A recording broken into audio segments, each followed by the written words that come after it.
would ask elected reps to please.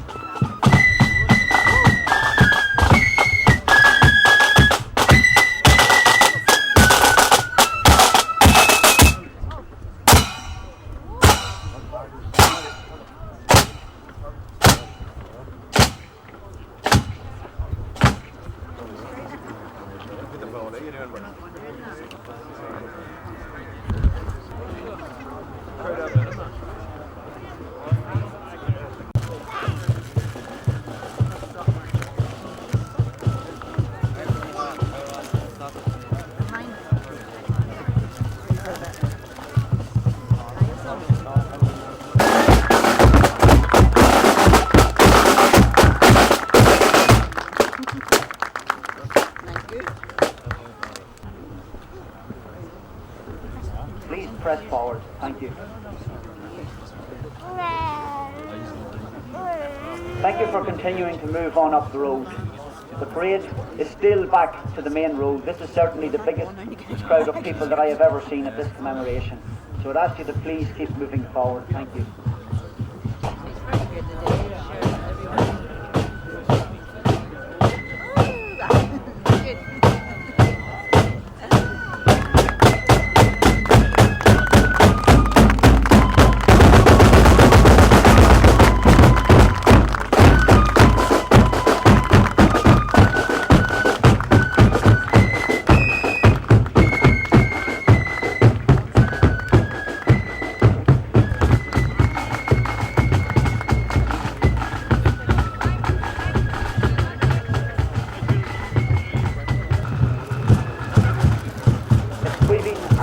Would like to join us on the platform, you're more than welcome.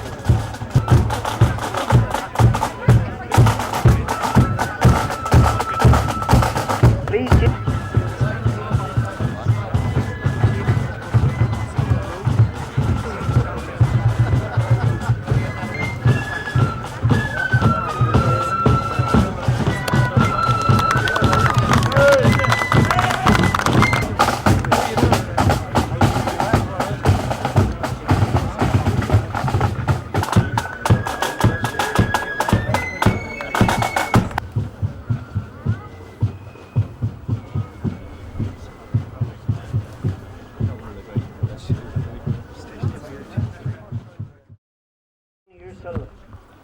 Gian Camora, Cuivnock, Cuigablin, do Edentubber.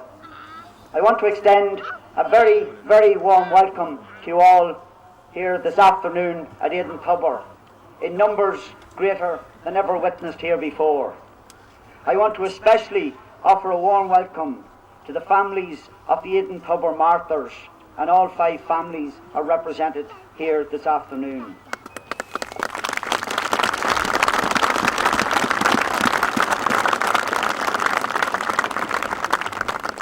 And I particularly want to welcome also the families of fallen comrades from any phase of the Irish freedom struggle.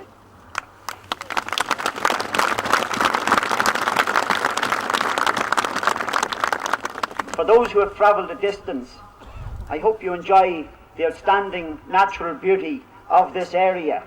You will see we have mountains and hills, valleys and meadows, we have boreens and, yes, a motorway now as well. The landscape here has changed as much as the political landscape has changed since the time of this tragedy.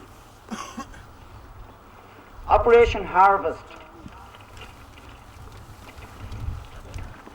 began at midnight on December the 11th, 1956. Around 150 IRA volunteers launched simultaneous attacks on a number of targets, mostly in border areas. It was the beginning of what became known as the 56 campaign. And again, I want to offer a special welcome to many of the veterans who are here today from that campaign. There are many. I'm not going to attempt to name all because I don't have all the names, so you're all very welcome here back to this very important spot for all of the veterans of that phase of the Irish freedom struggle.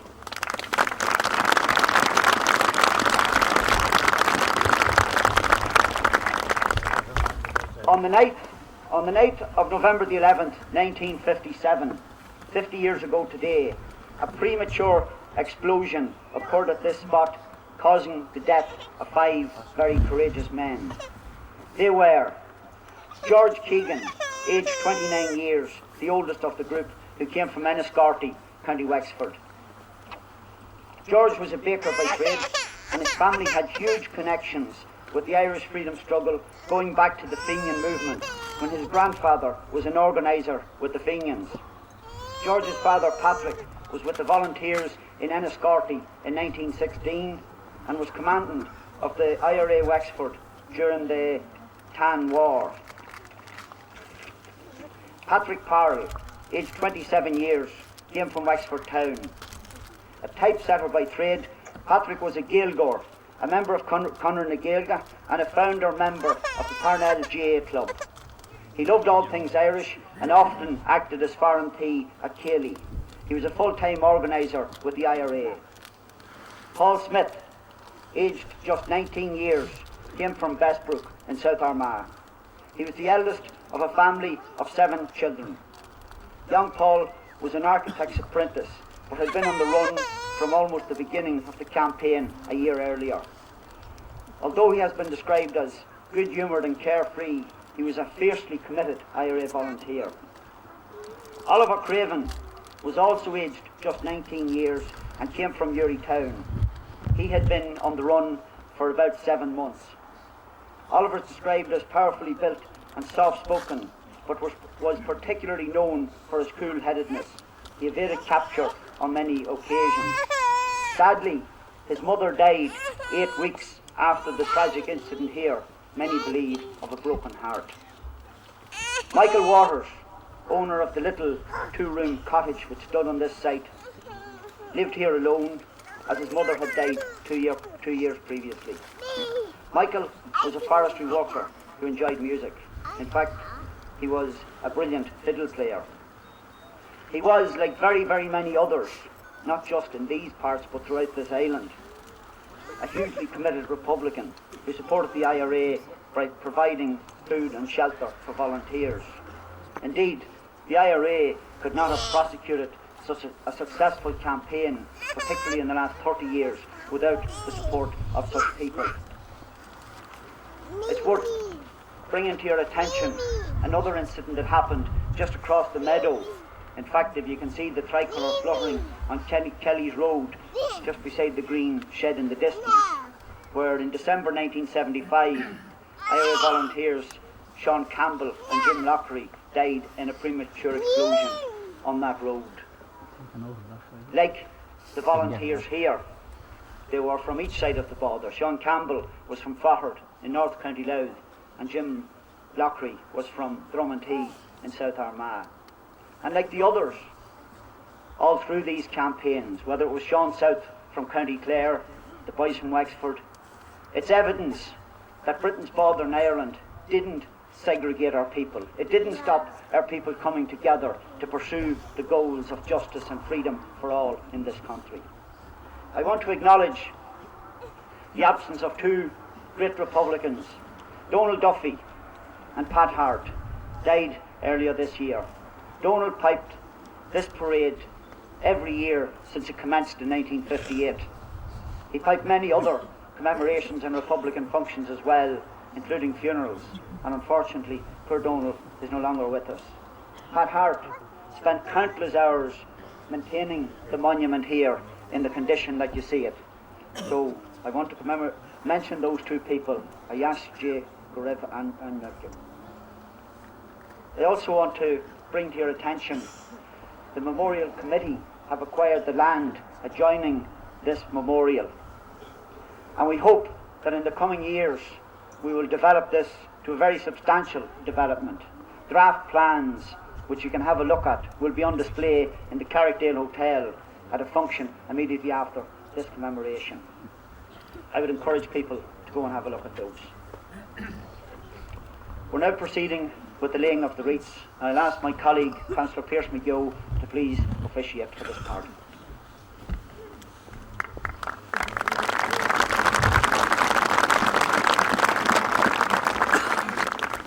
Republican movement, Francis McGuigan.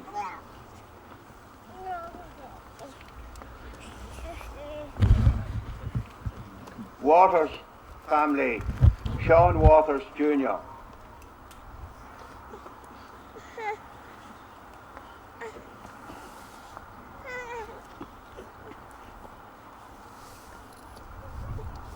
The Powell family, Patrick Powell.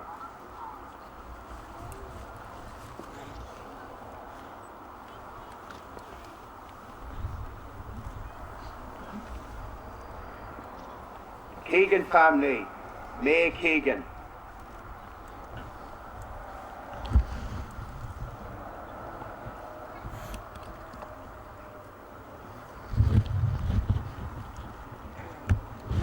The Smith family, Edward Tully.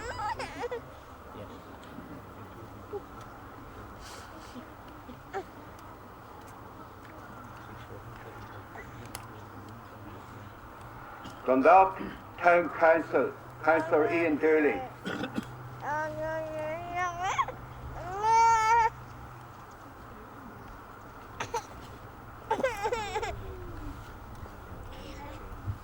Gerry and Mourne District Council, Councillor Charlie Casey.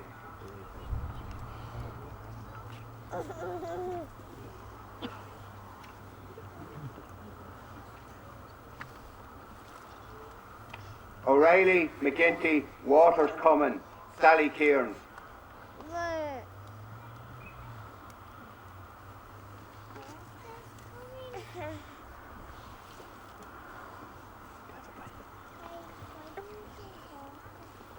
Charlie McLeod Cummin, Drimna, Ian McBride.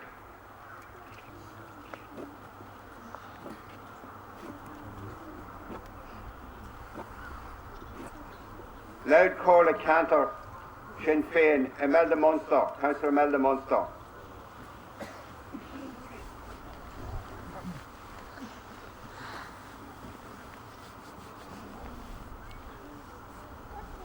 The Craven family, Irene Fagan.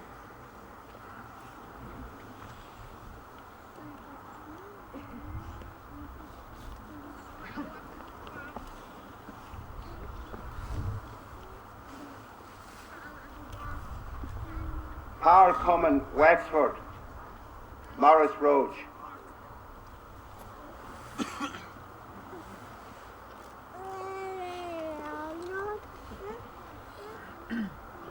And any other wreaths that's be here for the be laid now, please.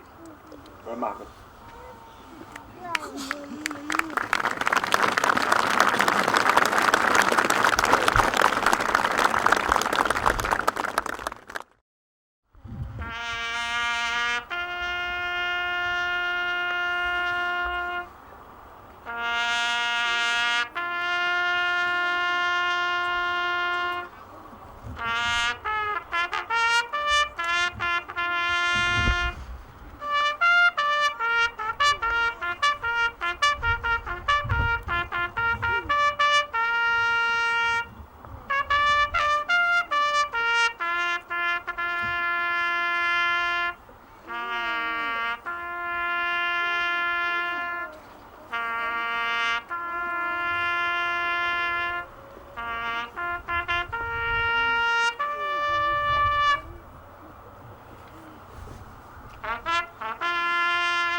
thank you all very much indeed for that.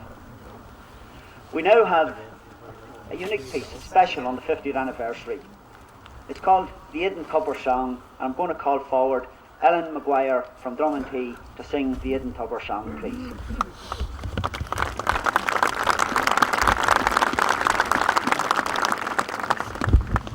You Irishmen, both one and all, wherever you may be, come raise your voice in sorrow, come raise your voice with me, for the death of five brave Irishmen fills air and sad dismay, for they died at Edentubber on a dreary November day.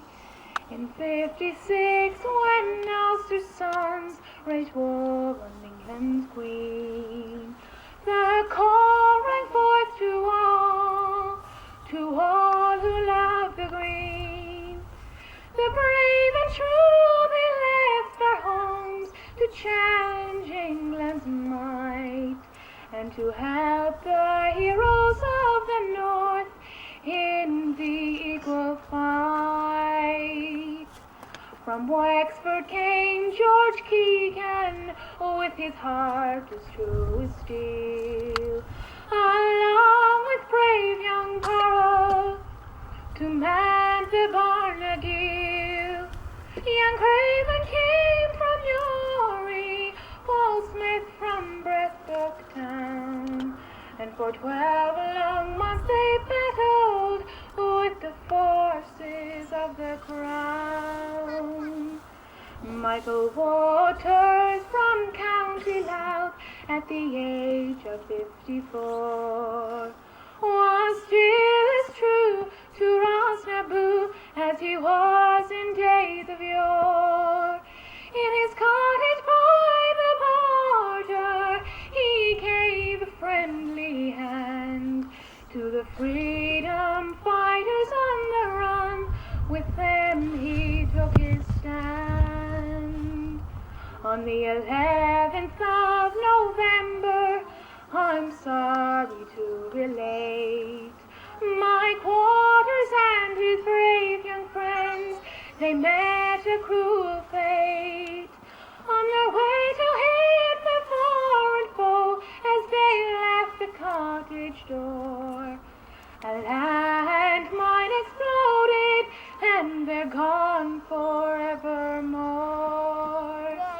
In Newry town there's sadness and animosity grand for these brave young men who lost their lives in the fight to save our land. Louth and Wexford mourn too the death of their gallant sons. Old Ireland lost by brave young men who feared no British gun. Old Ireland lost by brave young men who feared no British gun.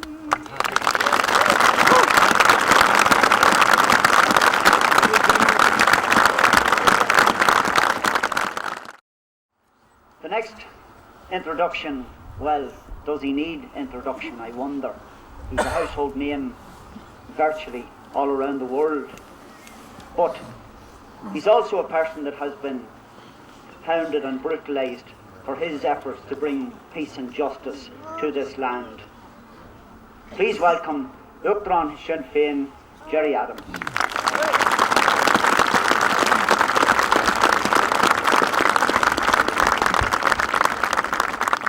Well, I can't go money to you these.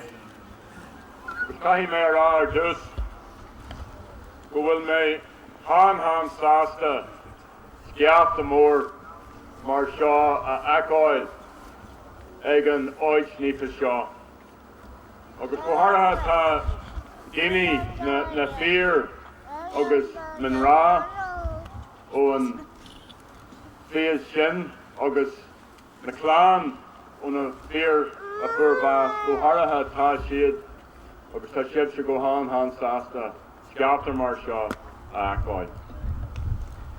I want to say first of all that I'm sure if ever they had doubts that the families and the comrades of the men and the women of the 50s campaign, and particularly the families of the men who died here, if they ever had doubts about the tenacity and the determination and the special place in Republican hearts that they have, the huge crowd here today would have removed all of those doubts. As Arthur has said, in the early hours of Monday the 11th of November, 5 Irish Republicans were killed when an explosion demolished a small cottage here at the foot of Edentubber Mountain.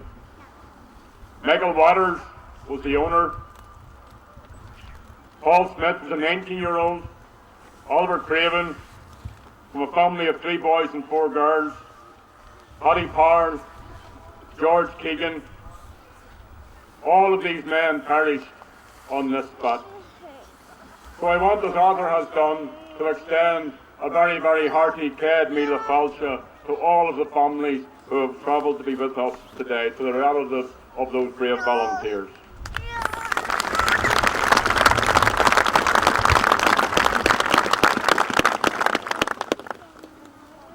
Vast crowds accompanied the men's remains as they travelled on one lorry from the Blessed Oliver Plunkett home Dundalk to St Patrick's Cathedral. And the coffins of the Wexford men who died here at Edentubber were taken on their first stage, the first stage of their journey south. And throughout the day, people from Dundalk, from South Down, from South Armagh, from the border counties, sped past the coffins of the other 3 lads who were buried in St Patrick's Cemetery in Dundalk. At their graveside, my good friend John Joe McGirl, who was then the Sinn Féin TD for Sligo Leitrim, described the events at Edentubber as a tragedy for the Irish nation, a tragedy of the Irish nation, a tragedy of an Ireland that is unfree and divided. I want to welcome veterans of that campaign, Operation Harvest, who are with us here today.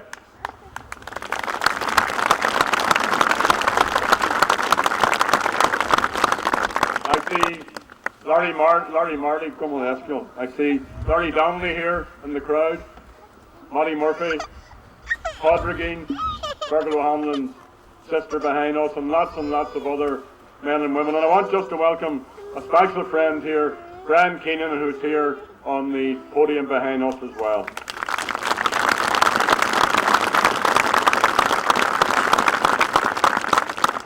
A special welcome to the people who came here from County Wexford, especially the girls of Wexford. We hear all the time about the boys of Wexford, all the people who travelled up from Wexford and from Sean South's county of County Limerick.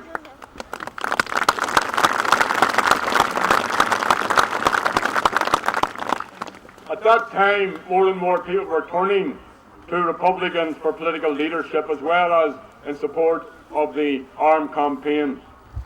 In May '55, 2 Republican prisoners, Tom Mitchell in Mid-Ulster and Phil Clark in Fermanagh South Tyrone, were elected as MPs. And later, in 1957, 4 Sinn Féin TDs were elected.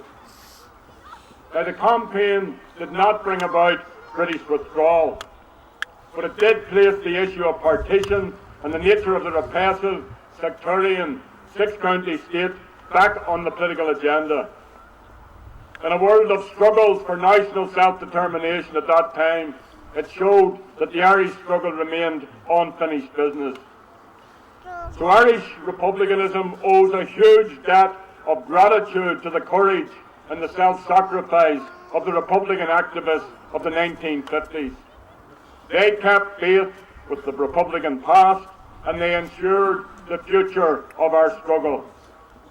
And just 6 years after the formal ending of the border campaign in 1962, the Nationalists and the Republicans, the people of our generation, rose up never to retreat ever again.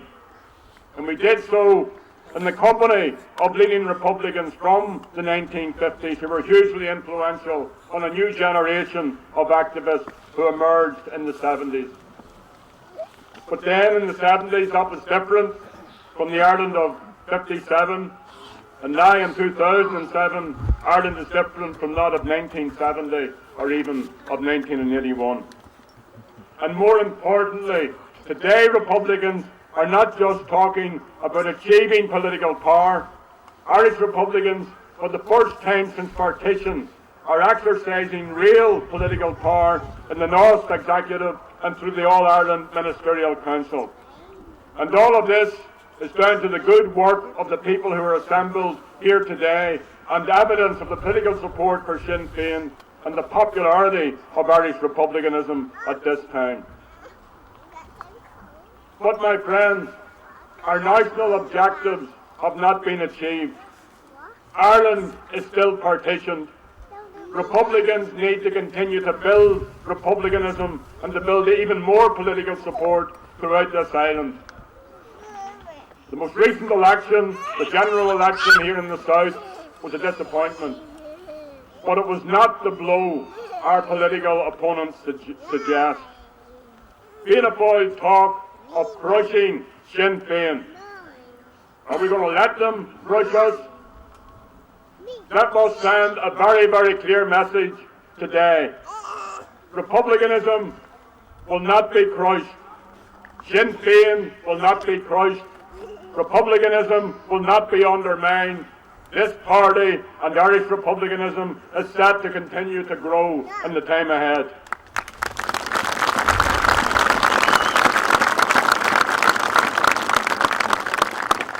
Am I so confident? Because Republicans have demonstrated time and time again our unswerving commitment to our national objectives and an ability to strategize and plan and build Republican politics in an unprecedented way. And we're doing that now. During the summer, the Sinn Féin leadership commenced a critical and inclusive analysis of our election performance in the South.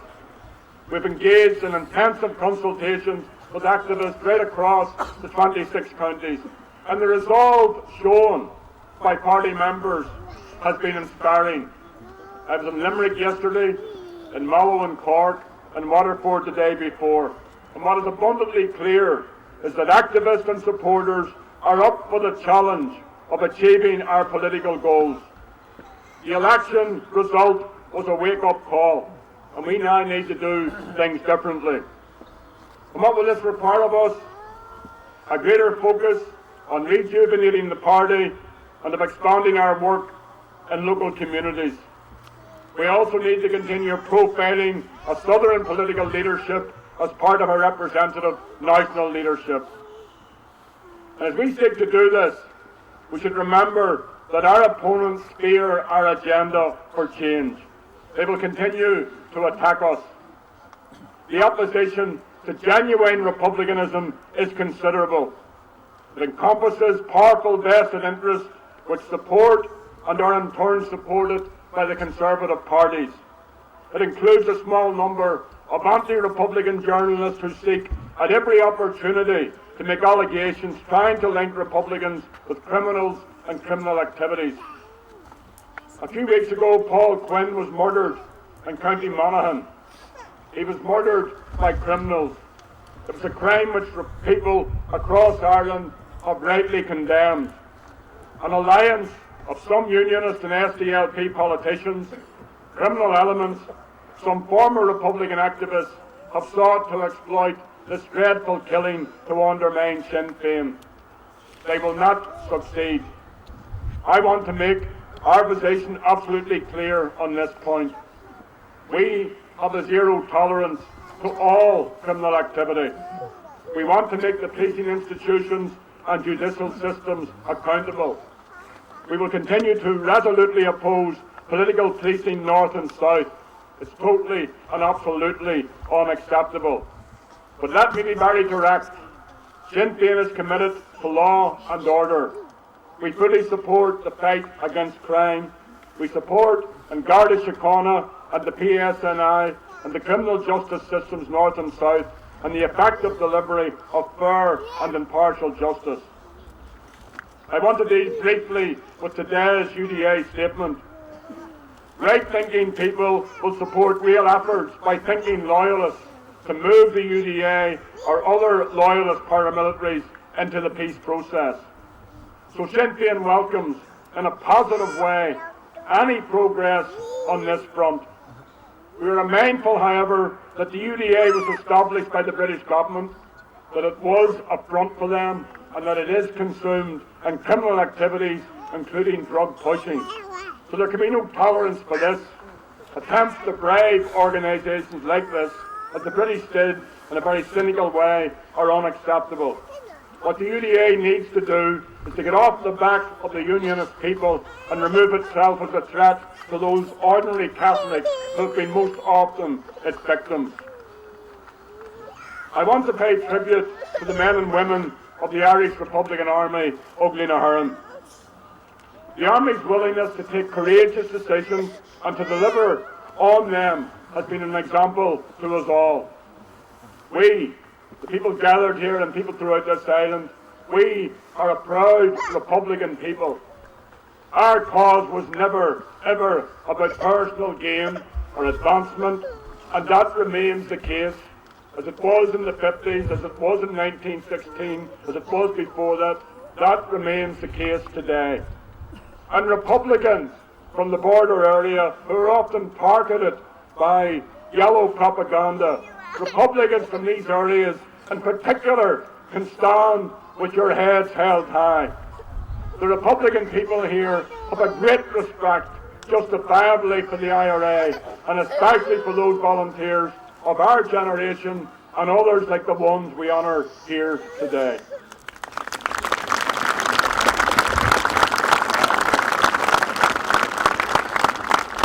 Their focus, their efforts, our focus, our efforts are about achieving a free and united Ireland. We know what we need to do. We need to develop political strategies, tactics, policies which take account of the differing political realities north and south and shape our republicanism accordingly.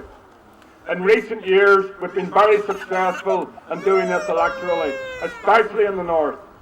And Sinn Féin is embarking in a fight back, a political fight back, in this part of the island as well. It's only 6 months since the election, and the Fianna Fáil PD Greens coalition is already in deep trouble. The arrogance and the incompetence of the government has been evident in recent months. Ministers have made a mess of one issue after the other, whether it's been over Aer Lingus, the tragically shambolic health services, or even the provisional driving licence debacle. And some commentators have speculated about the effects of Fianna Fáil organising on an all-Ireland basis. We welcome this development. In its own way, it can help erode the partitionist mentality that pervades so much of Fianna Fáil's politics. The potential effect is a greater worry for the SDLP and for the future of that party. The SDLP have always enjoyed enormous political patronage from Fianna Fáil, Fine Gael, the PDs and Labour. The SDLP is now a party without direction, unable to come to terms with its own electoral setbacks, trying to carve out a space in the Assembly as a party in government and a party in opposition at the same time, and undecided as to whether it joins the ultra-unionist party or Fianna Fáil. Either way, the Northern elected have seen the future, and the future is one without the SDLP. As for Fianna Fáil,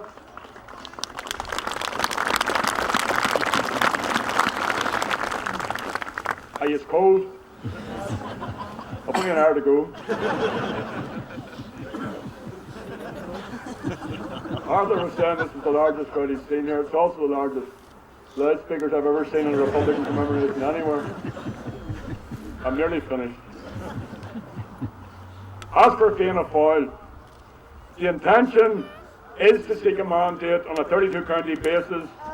Then, now is the time for the Taoiseach, Bertie Ahern, to act on all those key commitments arising out of the Good Friday Agreement, which he has failed to deliver thus far.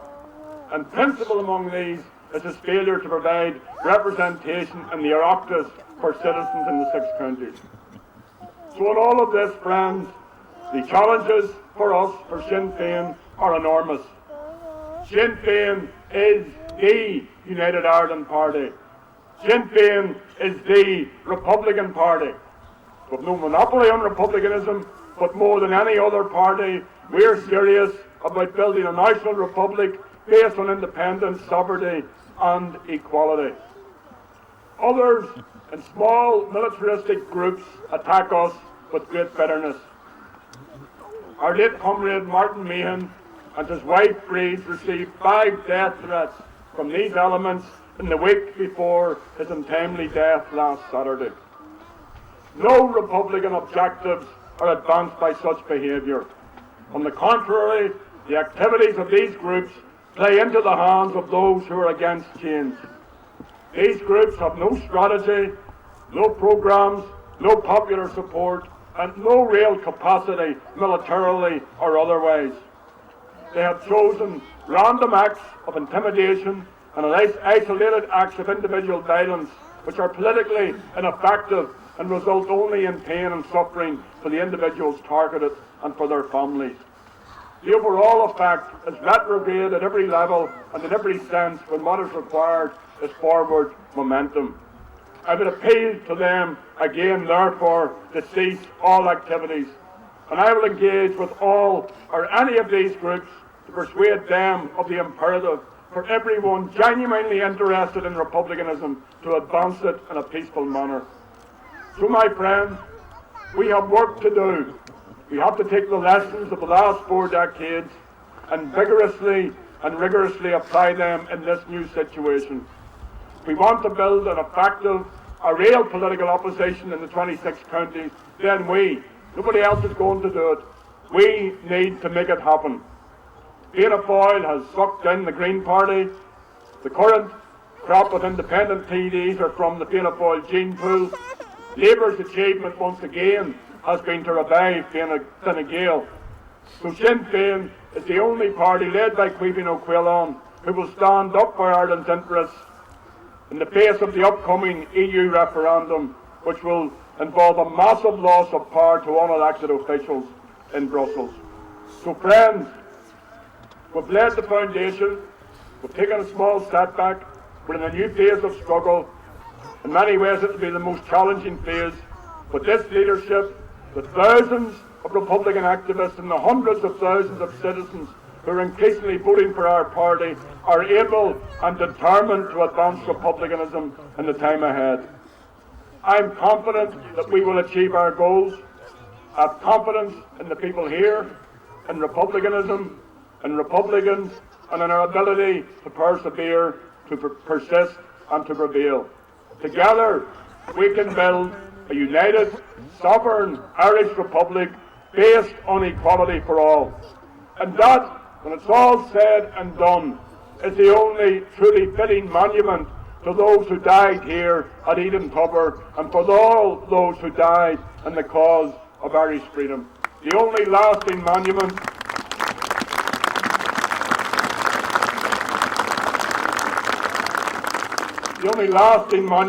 is a free, independent, united Ireland.